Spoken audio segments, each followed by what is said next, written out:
Hello friends, post market రిపోర్ట్లోకి మన మిత్రులందరికీ స్వాగతం. ఈరోజు మే 8వ తారీఖు గురువారం.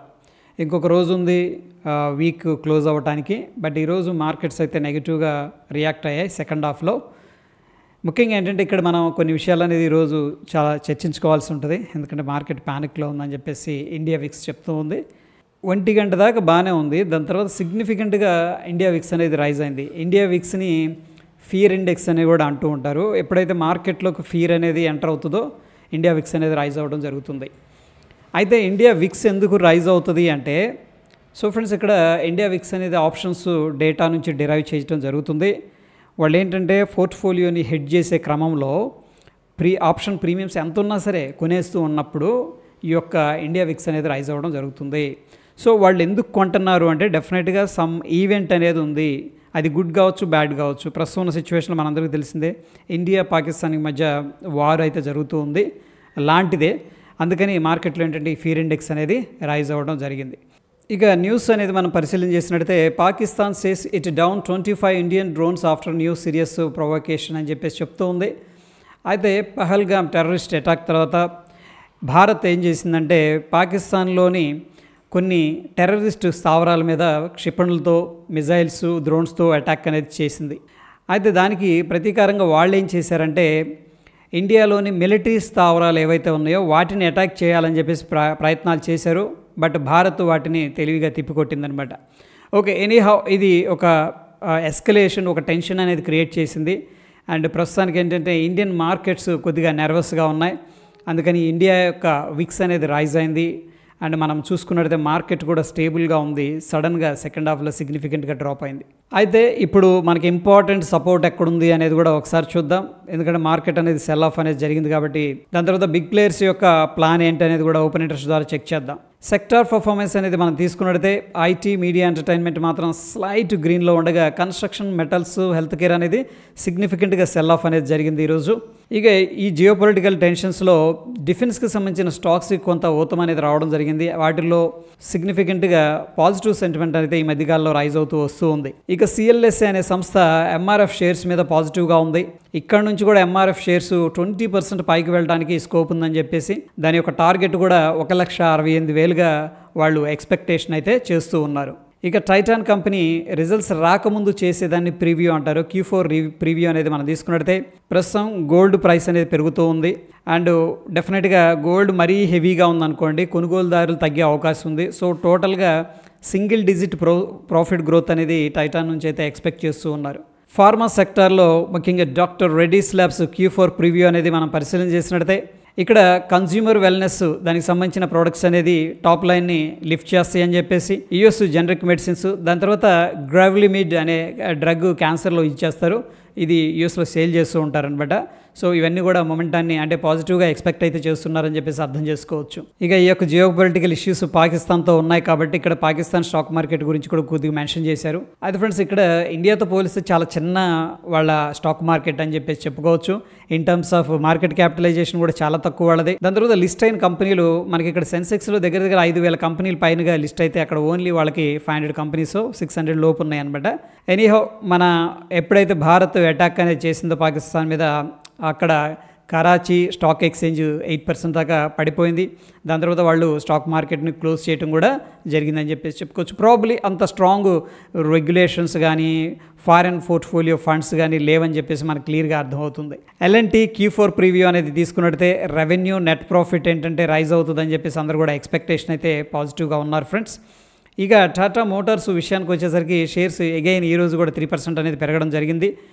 ట్రంప్ గారు యూకేతో ఈ యొక్క ట్రేడ్ టాక్స్ అనేది జరుపుతూ ఉంటారు. సో ప్రాబ్లీ దీనివల్ల ఏదైనా కొద్దిగా జాగువార్ సేల్స్కి పాజిటివ్ అనేది జరుగుతుందని చెప్పేసి ఓ ఎక్స్పెక్టేషన్ వల్ల స్టాక్ అనేది పాజిటివ్గా మూవ్ అవ్వడం జరిగింది. ఇక టైటాన్ షేర్స్ వచ్చేసరికి 2% దాకా పెరగడం అనేది జరిగింది. సో Q4 రిజల్ట్స్ ఇంకా రావాల్సి ఉంది. Asian paint and L&T shares వచ్చేసరికి రిజల్ట్స్ తర్వాత ఫ్లాట్గా అయితే ట్రేడ్ అయినాయి అని చెప్పేసి చెప్పుకోవచ్చు. లార్సన్ అండ్ టూబ్రో దీని యొక్క Q4 ప్రివ్యూ అనేది మనం తీసుకున్నట్టయితే రెవెన్యూ అండ్ నెట్ ప్రాఫిట్ అనేది రైజ్ అవుతుందని చెప్పేసి ఎక్స్పెక్టేషన్స్ ఉన్నాయి. ఎందుకంటే వాళ్ళకి స్ట్రాంగ్ ఆర్డర్ బుక్ అనేది ఉందన్నమాట. సో దీన్ని బేస్ చేసుకొని ఈ యొక్క ఎక్స్పెక్టేషన్స్ పెట్టుకోవడం జరిగింది. టాటా మోటార్స్ షేర్స్ సిగ్నిఫికెంట్గా రైజ్ అవుతూ వస్తూ ఉన్నాయి. సో నిన్న కూడా పెరిగినాయి. అగైన్ ఈరోజు కూడా 3% పెరగడం జరిగింది. ట్రంప్ గారు యూకేతో ఏంటంటే ఈ యొక్క ట్రేడ్ నెగోషియేషన్స్ అనేది జరగబోతూ ఉన్నారు అని చెప్పేసి అప్డేట్ రావడం జరిగింది.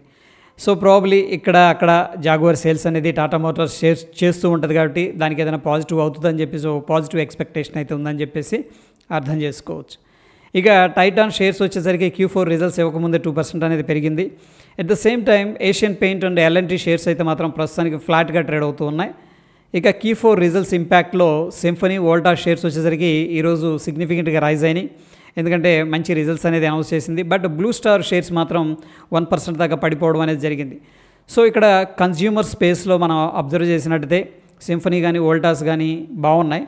బట్ ఈ మధ్యకాలంలో బ్లూ స్టార్ అనేది అండర్ పర్ఫామ్ చేస్తుందని చెప్పేసి మనకు క్లియర్గా తెలుస్తూ ఉంది.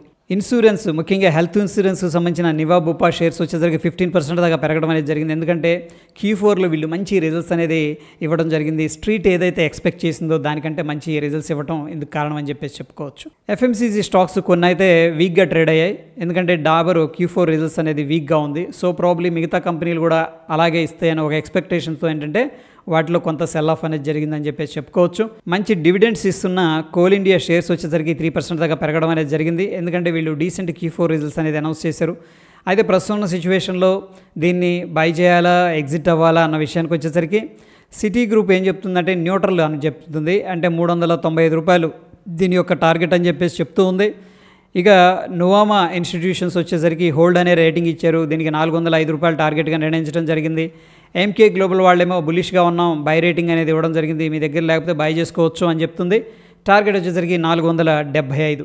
సో డిఫరెంట్ బ్రోకరేజ్ సంస్థలు డిఫరెంట్ రేటింగ్స్ అనేది ఇచ్చారని చెప్పేసి చెప్పుకోవచ్చు. బ్యాంక్ ఆఫ్ బరోడా ఎప్పుడైతే వీళ్ళ యొక్క నెట్ ఇంట్రెస్ట్ మార్జిన్ అనేది తగ్గిందో సో చాలామంది ఏంటంటే దీంట్లో సెల్లింగ్ అనేది స్టార్ట్ చేశారు. ఈరోజు కూడా సిగ్నిఫికెంట్గా డ్రాప్ అయింది. ప్రస్తుతం ఉన్న సిచ్యువేషన్లో రిజల్ట్స్ తర్వాత మనం దీన్ని హోల్డ్ చేయాలా బై చేయాలా ఎగ్జిట్ అవ్వాలా అన్న విషయానికి వచ్చేసరికి కొంతమంది బ్రోకరేజ్ సంస్థలు ఇక్కడ ముఖ్యంగా నోమారా ఏం చేసిందంటే డౌన్గ్రేడ్ చేసింది. ప్రీవియస్గా బై రేటింగ్ ఉండేది న్యూట్రల్గా తీసుకొచ్చింది, టార్గెట్ని 265 నుంచి 235 అనేది తీసుకురావడం జరిగింది. ఒక రకంగా ఇది నెగిటివ్ అని చెప్పేసి చెప్పుకోవచ్చు. రెండవది ఈక్యూరస్ సెక్యూరిటీస్ ఏమంటుందంటే నెట్ ఇంట్రెస్ట్ మార్జిన్ అనేది తక్కువగా ఉందని చెప్పేసి మెన్షన్ చేసి దాని తర్వాత యాడ్ అనే రేటింగ్ ఇచ్చారనమాట, అంటే మీ దగ్గర లేకపోతే కొద్దిగా యాడ్ చేసుకోండి అనే అర్థం అనమాట. ఇది అగ్రెసివ్ బై రేటింగ్ కాదు ఇది.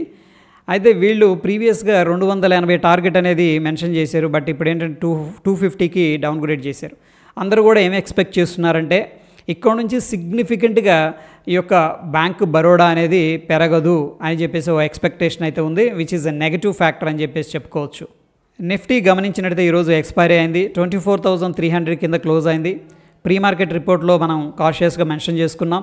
24,400, 24,500 హెవీగా కాల్స్ అనేది సెల్ చేశారు. ప్రాబ్లీ ఆ రెండు లెవెల్స్ రెసిస్టెన్స్ లెవెల్స్గా ఉంటాయని చెప్పేసి.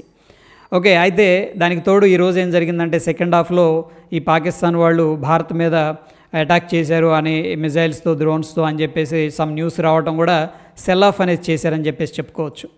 ఇక టోటల్గా నెక్స్ట్ వీక్ ఎలా ఉంది ఓపెన్ ఇంట్రెస్ట్ అనేది మనం పరిశీలన చేసినట్టయితే 0.86 అనేది కనిపిస్తుంది. ఒకటి కంటే తక్కువగా ఉందంటే స్టిల్ కొద్దిగా బ్యారిష్ సెంటిమెంట్ ఉందని చెప్పేసి అర్థం చేసుకోవచ్చు. ఇక బ్యాంక్ నిఫ్టీ అనేది మనం పరిశీలన చేసినట్టయితే 0.81 అనేది పుట్ కాల్ రేషియో చూపిస్తుంది, ఒకటి కంటే తక్కువగా ఉంది కాబట్టి స్లైట్ బ్యారిష్ వ్యూలో బ్యాంక్ నిఫ్టీని కూడా మనం చూడొచ్చు. సెన్సెక్స్ విషయానికి వచ్చేసరికి పుట్ కాల్ రేషియో అనేది 0.87 అనేది చూపిస్తుంది, స్లైట్గా కాల్స్ సెల్ చేశారంటే స్ట్రాంగ్ రెసిస్టెన్స్ ఉందని చెప్పేసి చెప్పుకోవచ్చు. Friends, price action Telugu Telegram ఛానల్లో ఈరోజు మనం బ్యూటిఫుల్ చార్ట్స్ అనేది బ్యూటిఫుల్ అప్డేట్స్ అయితే చేసుకోవడం జరిగింది. నెట్వెబ్ టెక్నాలజీస్ మనం 4% ఉన్నప్పుడు అప్డేట్ చేసాం, అదేమో 10%కి వెళ్ళింది. DBL 3%, అక్కడ నుంచి కూడా 6%కి వెళ్ళడం జరిగింది. దాని తర్వాత జీ ఎంటర్టైన్మెంట్ ముఖ్యంగా మీడియా సెక్టర్లు ఈరోజు కొద్దిగా కదలికలు అనేది స్టార్ట్ అయ్యాయి, అందుకని షేర్ అనేది షేర్ చేశాను. ఇక్కడ నుంచి కూడా అగైన్ 2% పైన, అంటే మొత్తం మీద 5% పైన పాజిటివ్గా అయితే వెళుతుంది జరిగింది. సో నేను ట్రేడ్ అప్డేట్ చేశాను ఈ ప్రైస్ దగ్గర. అయితే ఫ్రెండ్స్, మంచి బ్యూటిఫుల్ టార్గెట్ అనేది ఇవ్వడం జరిగింది. ఎడ్యుకేషనల్ పర్పస్ అనేది చార్ట్స్తో సహా పోస్ట్ చేస్తున్నాను, గమనించండి. కాంటెంట్ అనేది మీకు హెల్ప్ అవుతుందంటే తప్పకుండా జాయిన్ అవ్వండి.